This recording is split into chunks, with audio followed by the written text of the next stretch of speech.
poor teacher changed a rich student's life forever. The gavel had not yet fallen, but in the courtroom of public opinion, Julian Ashworth III had already been sentenced to a life of empty luxury, until one trembling voice from his past stood up and changed everything. Before we continue, if you believe in kindness, second chances, and the quiet power of a teacher who never gave up, hit that like button, drop a comment below, share this with someone who needs hope today, and subscribe to Hope and Wisdom for more stories like this one. Julian Ashworth III had everything money could buy and nothing that mattered. At 17, he wore watches worth more than his teachers' yearly salaries and spoke to household staff as though they were furniture. His father owned half the shipping ports on the eastern coast, and Julian carried that inheritance like armor, sneering at anyone who couldn't match his family's zeros. He attended Brookhaven Preparatory Academy not because he wanted to learn, but because his father demanded a diploma to precede the empire he'd eventually inherit. Then came Mrs. Eleanor Whitfield. She arrived at Brookhaven in a coat 2 winters old, her shoes scuffed at the heels, carrying a canvas bag stuffed with ungraded essays instead of a designer briefcase. The other students snickered. Julian didn't even bother hiding his contempt. On her first day teaching literature, he leaned back in his chair and asked, loud enough for the room to hear, whether the school was now recruiting teachers from the unemployment line. The class laughed. Mrs. Whitfield did not flinch. She simply looked at him with eyes that had seen far worse than a spoiled boy's cruelty, and said quietly that she would see him after class was equally unnecessary, that some lessons take longer to arrive than others, and she was patient. That patience became her weapon. Over the following weeks, Julian did everything to break her.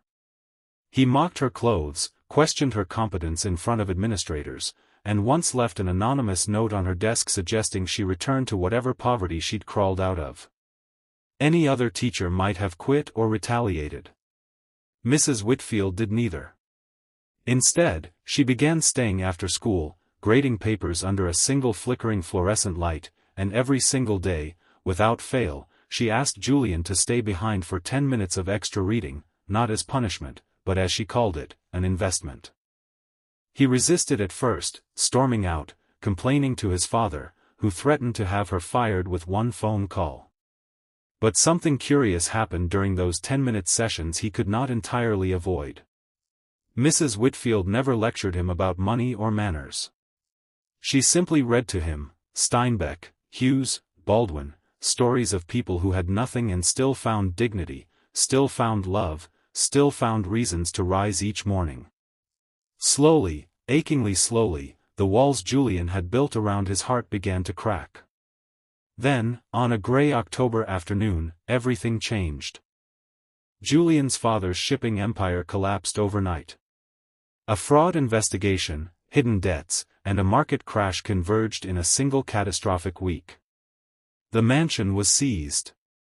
The cars were repossessed. Julian's father, humiliated and broken, could not even look his son in the eye as movers carried away the life they'd known. Overnight, Julian went from Prince of Brookhaven to a boy who couldn't afford lunch. The other students who once fought for his friendship now looked through him like glass.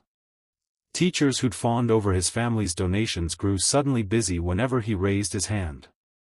Julian sat alone in the cafeteria, the taste of humiliation sharper than any hunger, and for the first time in his life, he understood what it felt like to be invisible. It was Mrs. Whitfield who found him there, sitting with an empty tray, staring at nothing. She didn't offer pity. She sat down across from him and slid half of her own sandwich onto his tray, saying only that she'd made too much that morning. Julian, throat tight with shame he couldn't voice, whispered that he didn't understand how she could be kind to him after everything he'd done. She looked at him steadily and said that she had never been teaching the boy who insulted her, she had been teaching the man he hadn't become yet. From that day forward, everything shifted.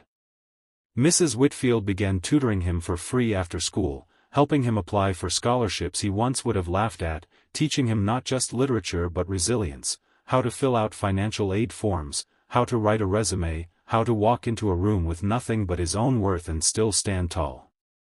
She taught him that character wasn't inherited like a fortune, it was built, brick by painful brick, through choices made when no one was watching. Julian graduated Brookhaven not as the wealthiest student in his class, but as the one who earned a full scholarship to a state university through an essay about a teacher who refused to give up on him.